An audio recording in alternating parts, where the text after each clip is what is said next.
Hey everyone, this is Bales. I'm at DraftKings and wanted to do a lineup review of one of my better lineups from week one and the best one that I had in the Blitz, which was DK's 300. So it was a 3,700 man, I believe. Yeah, 3,700.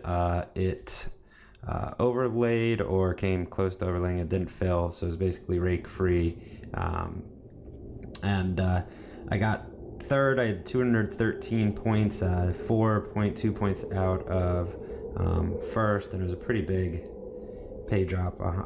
I won 30K. It was 50 to second and 100 to first. And I did have, I thought, a good shot at the end with David Johnson on the goal line. But yeah, definitely overall happy about this. And I thought it was a unique situation, or semi-unique, so I thought it'd be good to talk about my strategy at the end of the 4 o'clock games heading into Sunday night. But before that, I'll just run through what I was thinking with each pick.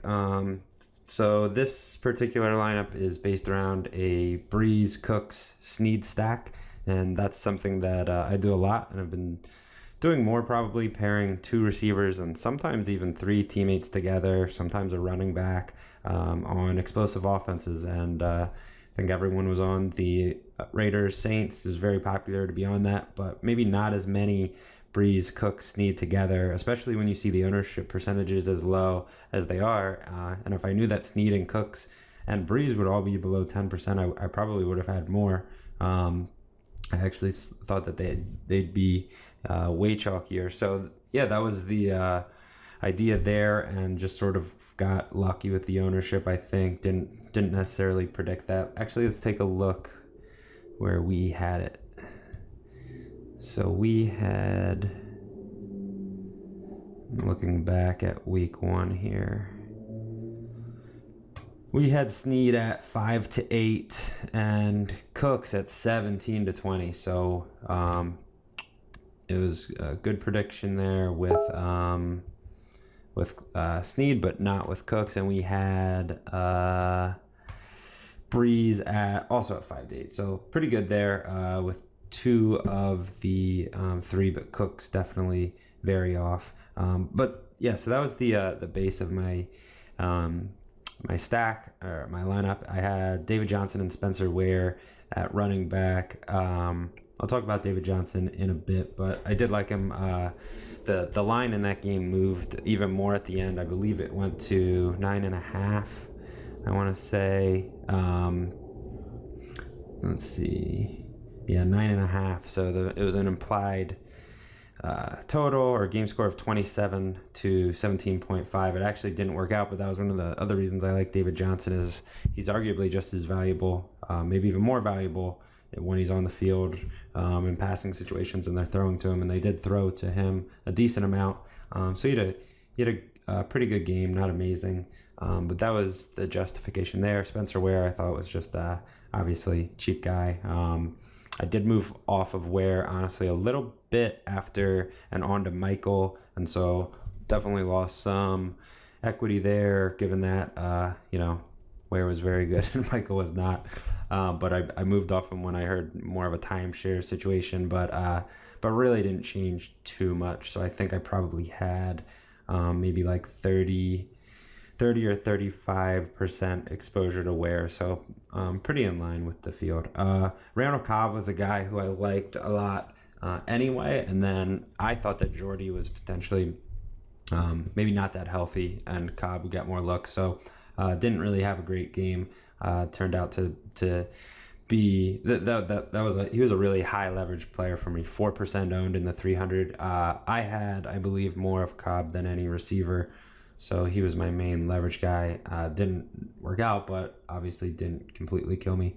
Dwayne Allen was mostly a price and value thing. See where he was in my pro model. He was third, projected between 5 and 8% owned. He was up at 12, so not too far off, and obviously caught that touchdown, which more or less saved his day. Terrence Williams, I think, was a mistake. I didn't really have very much Terrence Williams. He just happened to be on this team, so sometimes people talk about a lineup and maybe someone does really well and they really didn't have much exposure to that person at all. I didn't have a lot of exposure to Williams, and he didn't do well. But I also thought it was a mistake on my part to even have him at all. I knew how the Giants have historically played Dez, and thought, and I think correctly, that they would take him out.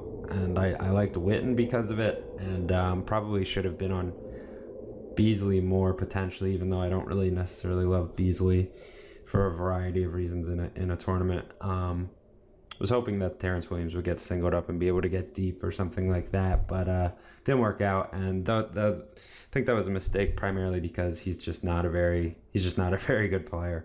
And then Eagles D, 8.6% owned. Not too much went into that. I thought they were gonna be able to get after RG3. Could potentially be down and throwing and running around taking sacks and things like that. So that play was okay. So that was the what I was thinking with each pick. Going into Sunday night, I was in I think 20th, and I had David Johnson left. So I have David Johnson at running back. He played on Sunday night. You could make an argument that I should have played 3 running backs if that's what I wanted to do to get him into the flex, to have more options when that Sunday night game comes, because I think that, when I was down here in 20 with a guy to go, I just wanted to make sure I was live to win, especially with not a top heavy payout structure, but you need to get up inside that top 3 really for a pretty big cash. And I wanted to make sure I was live. If I had David Johnson in the flex, I just would have had more options and I could make sure that I wasn't dead. But so what I did was, there were 2 people ahead of me, I believe, that also had a player left. So instead of just risking it, I have no idea if I had tried to figure out that they had David Johnson, if I would have swapped away from him just to make sure that I had a shot at first. I probably would have, because just an aggressive player, I guess. But one of them I know was this guy who finished in 5th, and he had James White. So this running back slot was obviously blank, so I didn't know who it was at first. So just clicked on all the salaries, clicked on all the player cards, added up the salaries, and just reverse engineered the lineup to figure out if they would have enough for David Johnson. I think he was 76, 75. So both lineups ahead of me had less than 7,500. So I was able to figure out.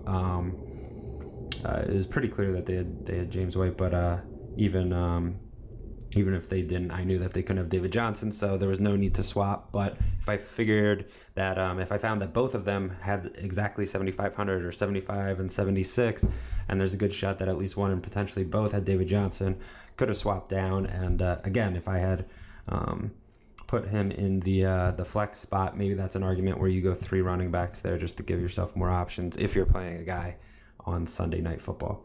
So that was the lineup, and I was in Nashville with some guys from FantasyLabs at the RG and DK Week 1 party, and that was definitely fun. And I don't really like to sweat the games, but I was forced to, and it was fun with the guys there. And